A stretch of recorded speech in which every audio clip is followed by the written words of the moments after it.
नीति वचन 21वां अध्याय। राजा का मन नालियों के जल के समान यहोवा के हाथ में रहता है, जिधर वह चाहता उधर उसको मोड़ देता है। मेरे प्रियो, हम ना जाने कितनी बार योजनाओं को बनाते हैं, पर जब सब हमारे हिसाब से नहीं होता तो कई बार हम बेचैन हो जाते हैं और इसका हल और इसका जवाब ढूंढने का हम प्रयास करते हैं कि आखिरकार ऐसा क्यों हुआ।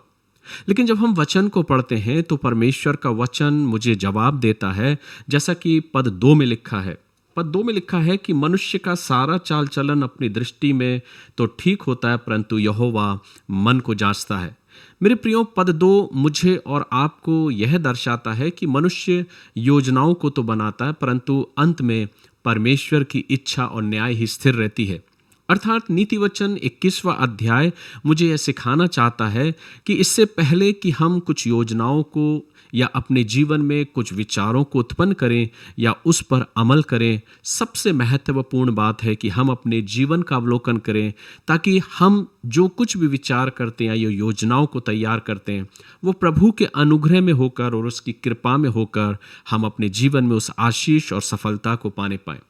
जैसा कि वचन को अभी हमने मनन किया और इस बात को देखा कि परमेश्वर की योजना ही अंत में स्थिर रहती है, वो ही हमारे जीवन में अपनी आशीष, अपनी करुणा के द्वारा हम पर और आप पर प्रकट करता है। नीति वचन 21वां अध्याय मुझे और आपको यही सिखाता है। जब हम वचन 1 को पढ़ते हैं, जैसा कि अभी आपके सम्मुख पढ़ा कि राजा का मन नालियों के जल के समान यहोवा के हाथ में रहता है, जिधर वह चाहता उधर उसको मोड़ देता है। ये वचन बताता है कि परमेश्वर सब पर प्रभुता करता है। राजा हो या रंग या कोई कितना भी प्रभावशाली शासक क्यों ना हो, उसके जीवन की गति और उसकी दिशा सब परम प्रधान ईश्वर के नियंत्रण में है। अतः पद 1 मुझे यही दर्शाता है कि हमें और आपको अपने जीवन में यह विचार करना है कि मेरे जीवन पर प्रभुता करने वाला मेरा और आपका प्रभु है, जो मेरे और आपके जीवन में अपनी प्रभुता को करता है। यह वचन मुझे यही सिखाता है। जब वचन 2 में हम आते हैं तो यह वचन 2 हमको और आपको यह सिखाता है कि कई बार हम और आप अपने जीवन में जब विचार करते हैं कि मेरा चाल चलन, मेरा जीवन तो बहुत अच्छा है, पर प्रभु का वचन क्या कहता है कि मनुष्य का सारा चाल चलन अपनी दृष्टि में तो ठीक होता है। कई बार हम ऐसा ही सोचते हैं कि मैं जो कर रहा हूं, जो सोच रहा हूं, जो विचार कर रहा हूं, वो सब कुछ ठीक है, परंतु वचन कहता है परंतु यहोवा मन को जांचता है। पद 2 मुझे और आपको यह सिखाता है कि कई बार हम सिर्फ अपने बाहरी आवरण, अपने बाहरी वस्त्रों का, अपनी वेशभूषा, अपने ज्ञान की बातें, अपने प्रवचन, अपनी जीवन शैली, यहाँ तक कि रहन सहन और क्रियाकलापों या अच्छे कामों या धर्म के कामों के द्वारा ये प्रकट करते हैं कि हम उस ईश्वर को प्रसन्न करने वाले हैं या उससे प्रेम करने वाले हैं।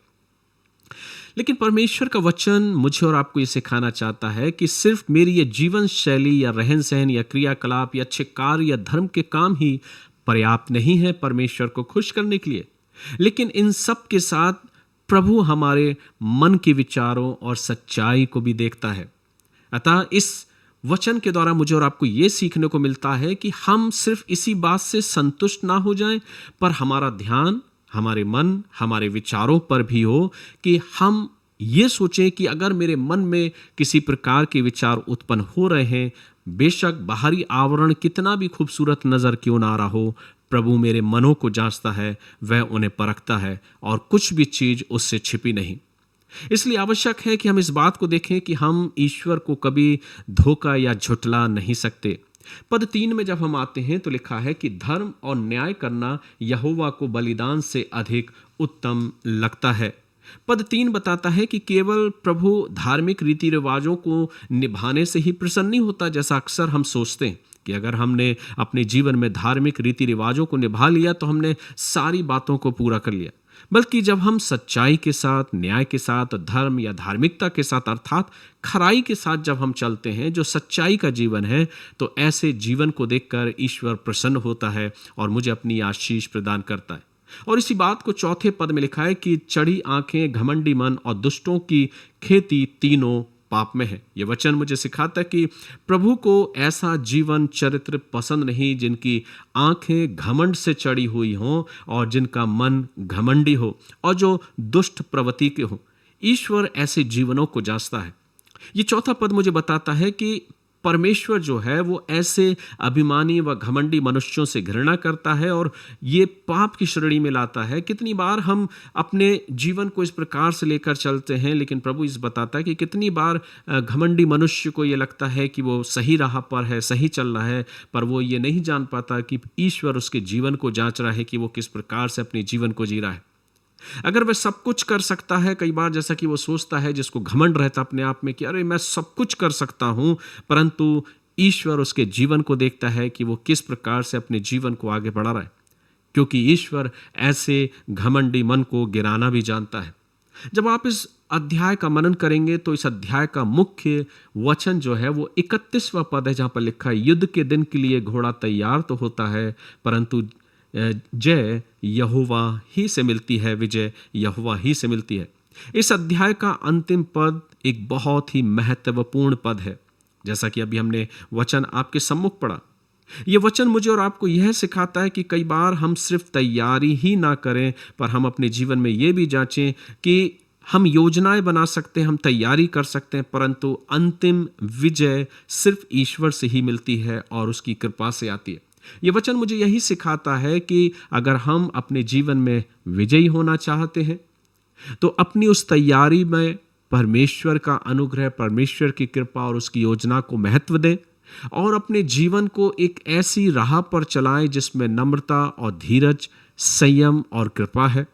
और अपने जीवन को इस प्रकार से अपनी जिंदगी को आगे बढ़ाएं, ये सोचते हुए कि मैं ईश्वर को धोखा नहीं दे सकता। इसलिए उस ईश्वर को स्मरण करते हुए अपने जीवन को सच्चाई के मार्ग पर चलाएं और अपने जीवन में ईश्वर की आशीष को बहुतायत से पाएं, क्योंकि वचन कहता है कि युद्ध के दिन के लिए घोड़ा तैयार तो होता है, परंतु जय यहोवा ही देता है। ईश्वर पिता हम सभी को अपनी आशीष दे और ऐसा अवसर दे कि हम प्रभु के मन के मुताबिक अपने जीवन को जिए, ताकि आने वाले दिनों में उस जय को अपने जीवन में पाने पाए। प्रभु आप सभी को अपनी अपार आशीषों से परिपूर्ण करे। God bless you.